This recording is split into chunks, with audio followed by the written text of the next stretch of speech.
Come on! I'm not afraid to die! Are you? Command, we are pinned down. I repeat, we are pinned down! There are confirmed metaphysicals! Most of the front is dead! We have no heavy weapons! I don't know! Just mag strike them all!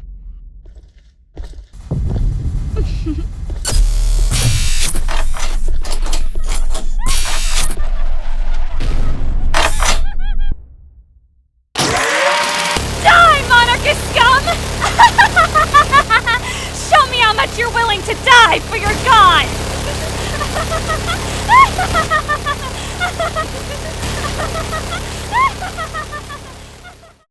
Welcome, ladies and gentlemen, to GODFARE.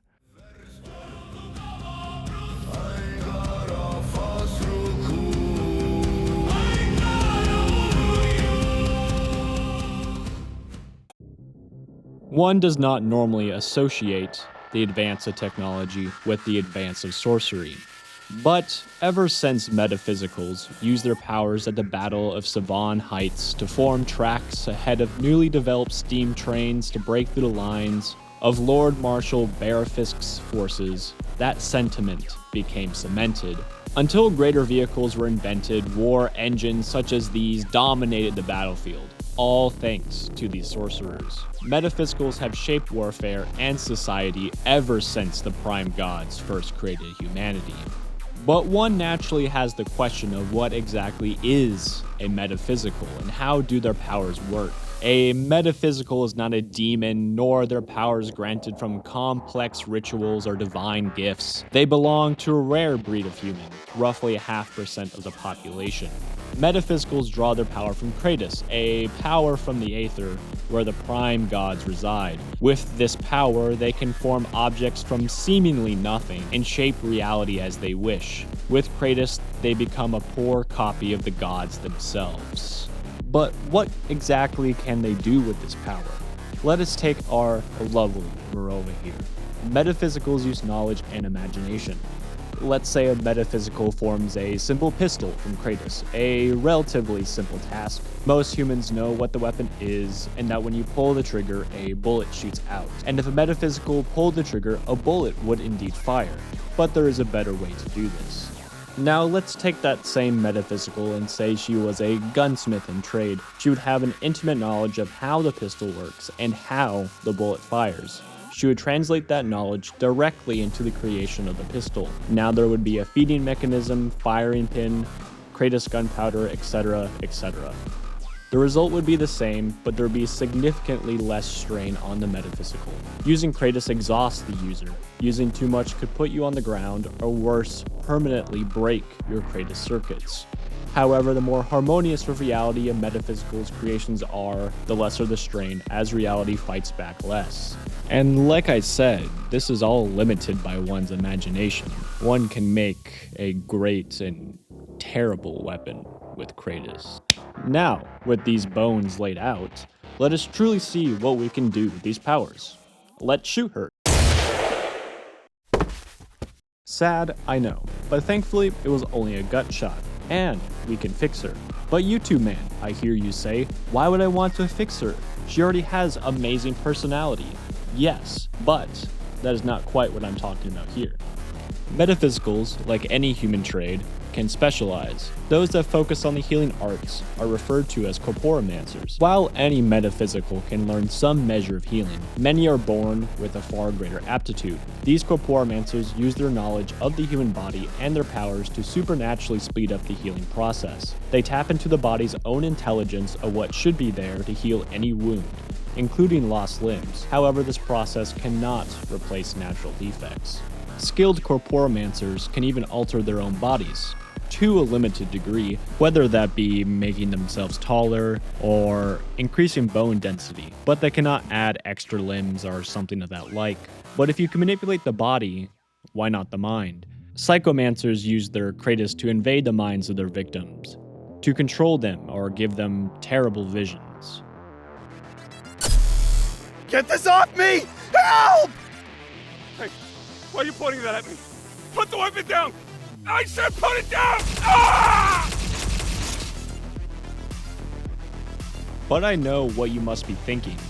This all sounds like a bunch of nerd nonsense. Why should you have to be knowledgeable about the world to wreak destruction? Because I know what you want.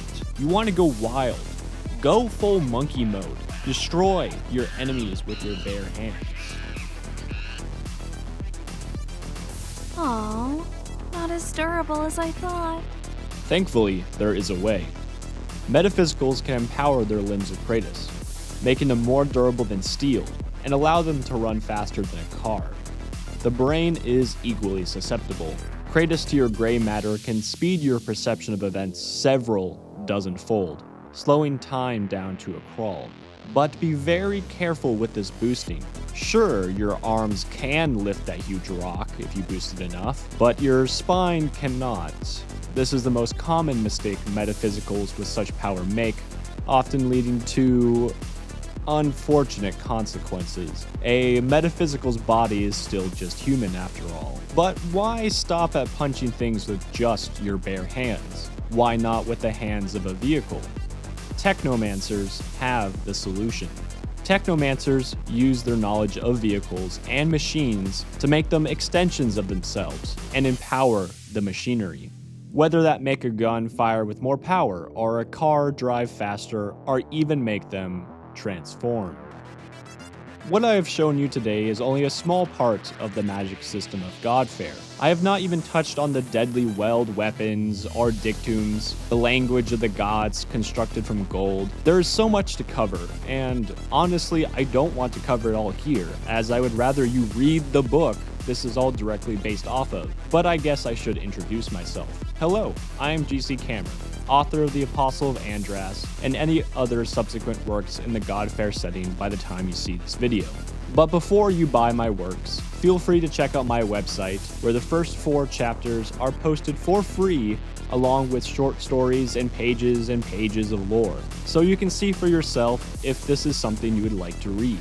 I do plan on making more videos, but please do tell me if you would like longer form videos with less artwork, as this video was expensive to make from all the custom artwork, as unfortunately I cannot do it myself. My artists can make amazing creations such as this.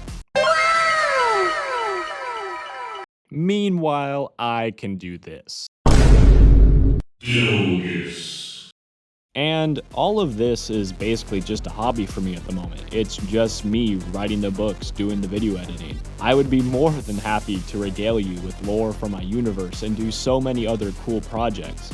I want to create a war game, a TTRPG, which I am already in the process of creating the rules for, and just more books. And believe me, this won't stop. This has been a passion of mine ever since I was 17, but it is just a matter of speed. I still have a full-time job, family. Like I said, I still want to create more, and every bit of my free time is dedicated to this, but I can't just abandon my stable source of income when I don't even know if this project will be successful. So if you like what you see, please buy my book or head over to my Patreon. Your support means so much to me, and I can't wait to give you guys more. And please subscribe and like and comment, all that good jazz. And if this video does get 1,000 likes, I will make my profile picture across all my social media Dilgus.